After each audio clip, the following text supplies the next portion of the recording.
Welcome to Insurance Claim Radio, where leading hail loss consumer advocate Phil Coutu and his team of experts teach you how to avoid the pitfalls of hail damage claims and how to use his team of experts to get what you truly deserve under your insurance policy. Now, here's your host of Insurance Claim Radio, Phil Coutu. Hi, you're live with Insurance Claims Radio.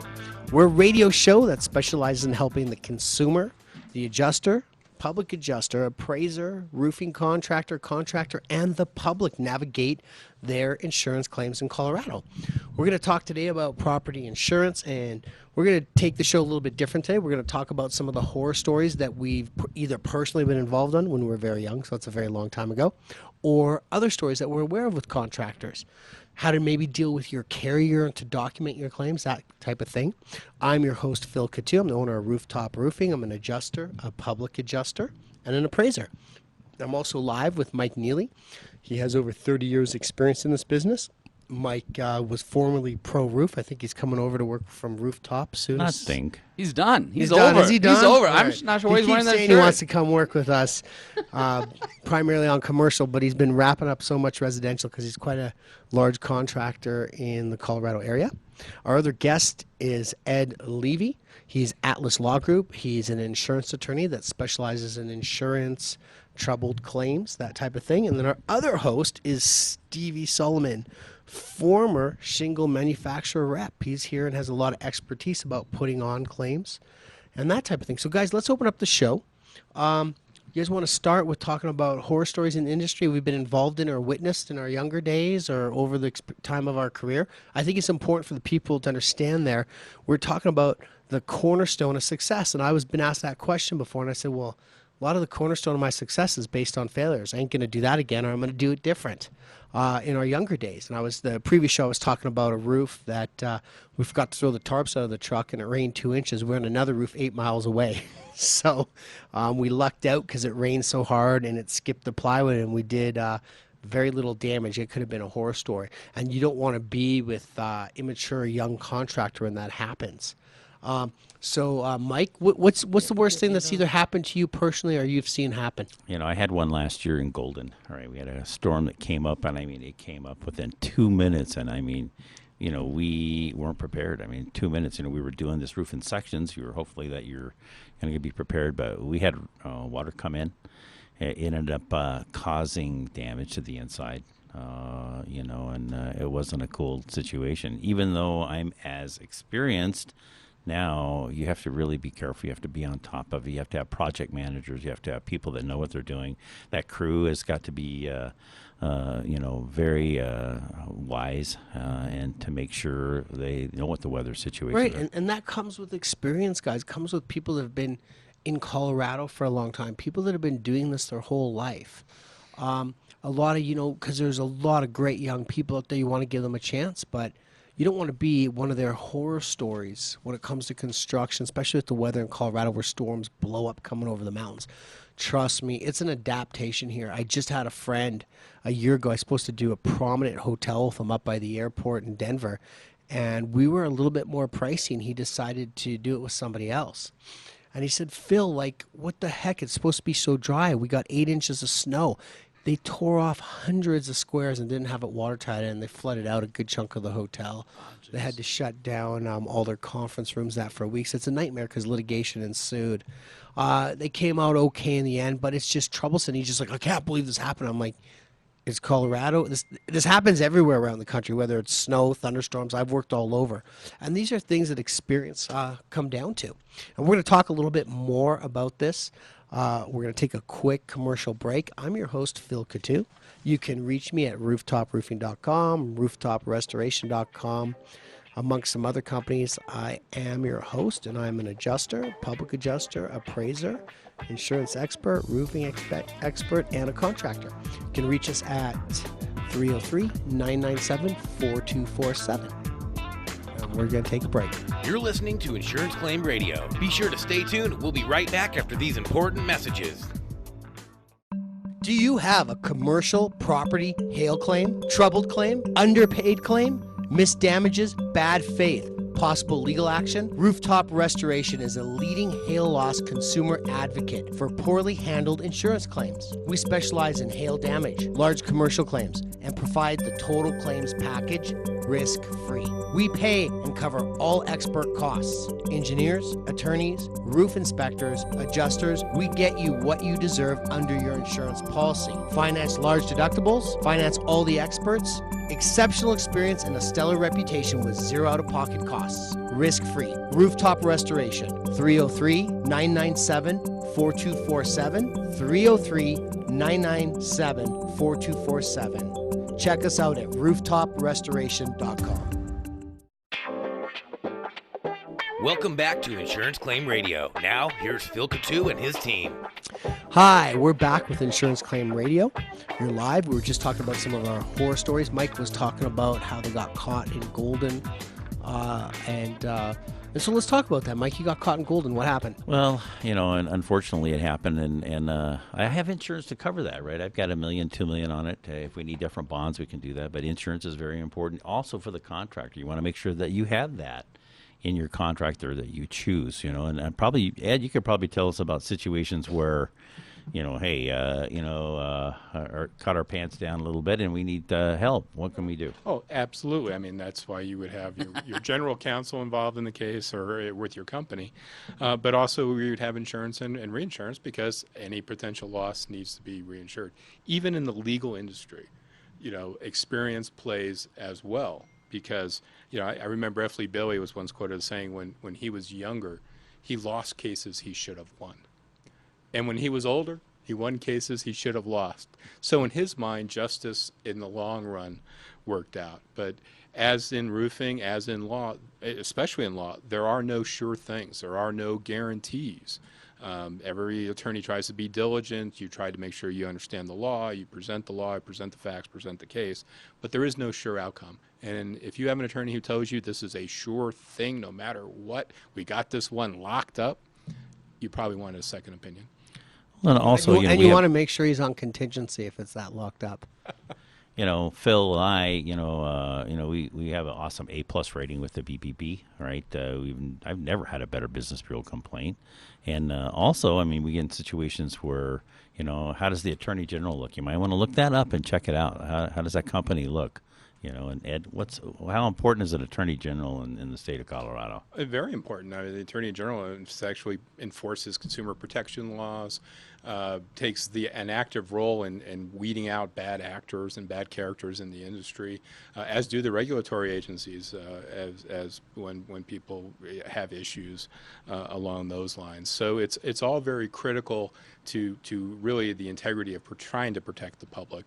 And everyone knows, even despite that, there are bad actors out there who will take advantage of the public. Right, and let's talk about that. It's very important. As an adjuster and as a roofer for 33 years, I've seen many situations where people are upset because a roofer took off. They gave him 5, 8, 10 grand down, took off with their money. Let's tell the consumers out there, you shouldn't really be giving any money down. If you got a real reputable contract, you're going to give them a small percentage down, possibly. Really, really reputable contractors take a small percentage down and take a good chunk down when the materials arrive on the roof. That's how my company works. And so if people aren't easy about that, that's okay, fine. Give us just a super small percentage to make it a solid contract, and we'll charge you 50% when the materials arrive and 50% after, or 30%, whatever is reasonable. When guys are really, we got to have this, the things to check on with roofers too for the public is see how long their corporation's been in business. How long have they been here in Colorado?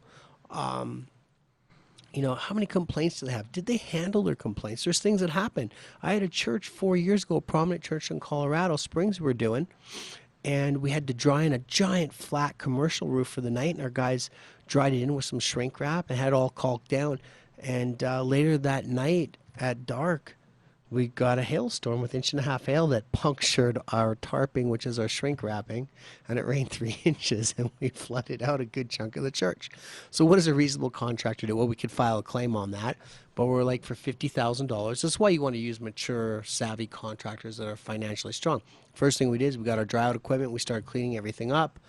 Obviously, we finished up the roof as quick as we can. It cost us about $50,000, but we were in there and out in like 3-4 days. The church still had their mass on Sunday and all their stuff on Saturday. That's important. When you use smaller type contractors or contracts that don't have the history, the longevity, the professionalism, and the financial pockets, those can be absolute horror stories. And they can turn horror because the contractor now, he's trying to stay in business, trying to save money. He can't come out $50,000. The other thing is to have proper insurance. Seasoned veteran contractors have proper insurance. They have open roof coverage. A lot of insurance policies, people don't know it. I saw it snuck in my policy. Why is this insurance so cheap about 6 years ago?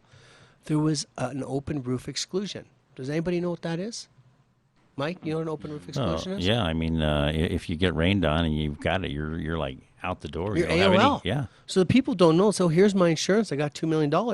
But what you don't know in that policy is there's an open roof exclusion. So the roofer has no coverage if he's doing the roof and that roof was open or he didn't take serious, legitimate precautions, tarps on the roof, and because you can be closing in a roof and technically tap that coverage, but usually that doesn't happen, and the contractors aren't savvy enough. They don't even realize. They just know they got a discount.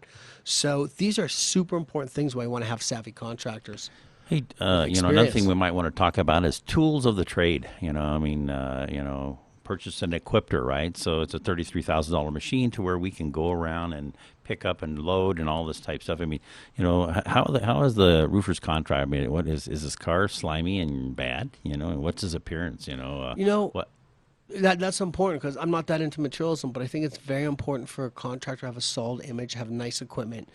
When you have a contractor or even a subcontractor pull up and he's got a gorgeous trailer, a nice truck, all his tools, you feel a little bit more comfortable because he's got an investment. He's got some skin in the game. I think it's very, very important. Skin in the game to me is time in business, investment in your company, financially secure.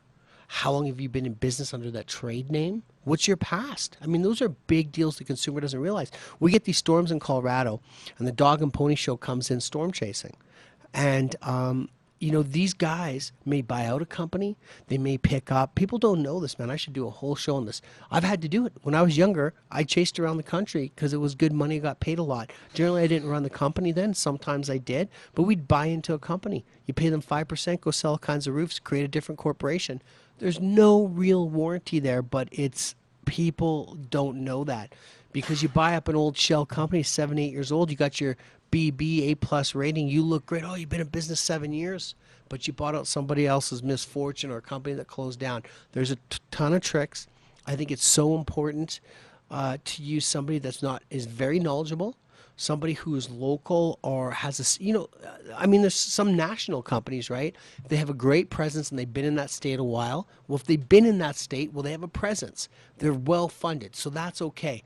But a lot of these smaller residential contracts, there's a lot of risk for the consumer. I see it all the time, from checks being taken and cashed, contractors, like, what do? You give somebody $5-8 down and they go out of business. Yeah, You're SOL. I can piggyback on that. I'm a former public defender, and I've come across cases where you have people who are very sophisticated in pretending to fix your roof, to fix your heating or plumbing, and it's really all from the beginning a scam to take advantage of elderly people or unsophisticated people to collect that insurance check and move on without ever doing the repair to the roof or anything of that nature. Well, does the consumer realize out there that you can bring in truckloads of second shingles?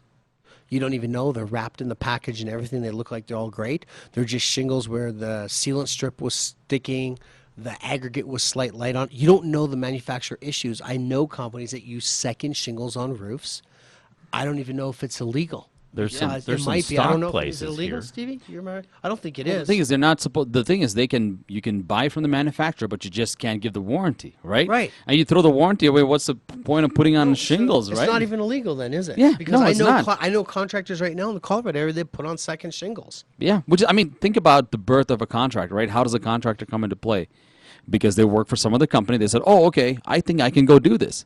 They've never been a contractor before, and now they've gotten, beautiful website. They've got all this other stuff that they need to make themselves look pretty, and they come to your front door with a nice T-shirt on and say, "Hey, here you go. I'm a brand new contractor," or or buy, like I said, buy somebody else's misfortune.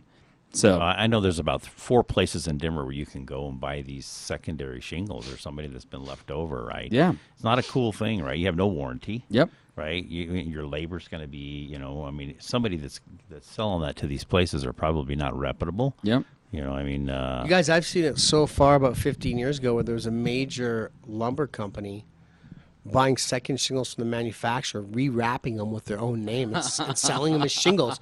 But it said right on, they had no warranty. Totally legitimate. Guys were like, these are like $4 a bundle less. There's a ton of contractors putting them on, but there was no manufacturer warranty.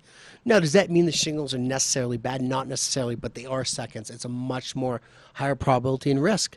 They could be cupping after 5-6 years. You have no recourse. There's things like that going on. In the industry, it'll or always if they're be not going legal on. shingles, right? If they're being sold back to these places and they're not legal, right? Ed, what happens when you get into a situation where we have a bad crew that's going back and selling these shingles and they're illegal? Well, They're not that's good. when the Attorney General gets involved. That's when the prosecutorial agencies get involved. And that's when consumer fraud happens. But gentlemen, I don't even think it is illegal to put seconds on. There's people doing it right now, and I'm like going, what's illegal? If it says no warranty on it, they tell you there's no warranty, but they're putting these on. What's illegal? Well, So that- people could be getting a price, oh, this roofer's $9 grand. there's- Everybody else is 11. They have no idea. The reason that they're illegal is because they steal them from you. I was doing an apartment complex and it was ground loaded. They end up stealing, $7,000 worth of shingles that they stole, and I'm going to go after it if I can find Well, it. Mike, it's illegal because they stole them off your job, but I don't know if it's illegal No, for they the roofer to put sold them on. them off my job, right? It's so funny. So we've that got goes back to your point, Phil, about, do I have a gold job? Do I have a platinum job? Do I have, kind of a cardboard job of my roof? And knowing what it is that you're buying and replacing that roof with, which is why you need a professional who's experienced. So we're going to wrap up there. That's a good point Mike made regarding pricing. We're live with Insurance Claims Radio, and we will be back. You're listening to Insurance Claim Radio. Be sure to stay tuned. We'll be right back after these important messages. Do you have a commercial property hail claim, troubled claim, underpaid claim, missed damages, bad faith, possible legal action? Rooftop Restoration is a leading hail loss consumer advocate for poorly handled insurance claims. We specialize in hail damage, large commercial claims, and provide the total claims package risk-free. We pay and cover all expert costs. Engineers, attorneys, roof inspectors, adjusters, we get you what you deserve under your insurance policy. Finance large deductibles, finance all the experts, exceptional experience and a stellar reputation with zero out-of-pocket costs. Risk-free. Rooftop Restoration, 303-997-4247, 303-997-4247. Check us out at rooftop-restoration.com. Welcome back to Insurance Claim Radio. Now, here's Phil Coutu and his team. Hi, we're back with Insurance Claims Radio. I'm your host, Phil Coutu. You can reach me at rooftoproofing.com. We're just speaking about all the mishaps and second shingles and how pricing isn't always what it seems. Now, here's one thing that is interesting. If people have a mindset, the consumer, when it comes to roofing, everything's the same. I want to talk about this because if I'm going to go buy a Maytag dishwasher and it's identical, same year, everything, and I find it at Home Depot at this price, Walmart at this price, Sears at this price, and happens to be $100 off, I'm actually getting the same thing, and I'm paying out of pocket. So when it comes to insurance, though, the insurance company is going to use a software. It's an average. It's utilized, it works, but do you have to stick to that exact price? Consumers don't understand this. They don't have to. They have a right to get their roof done by a reputable contractor, and they have a right for the contract that's been in business. He might be a little bit more. It's not one size fits all like a lot of the insurance industry will lead you to believe. And I can speak to this because I am an insurance adjuster. I've also run Frontier Adjusters, and I've been a team lead at prominent insurance companies like Citizens Florida, and I've been in this business very long. And it is a negotiation.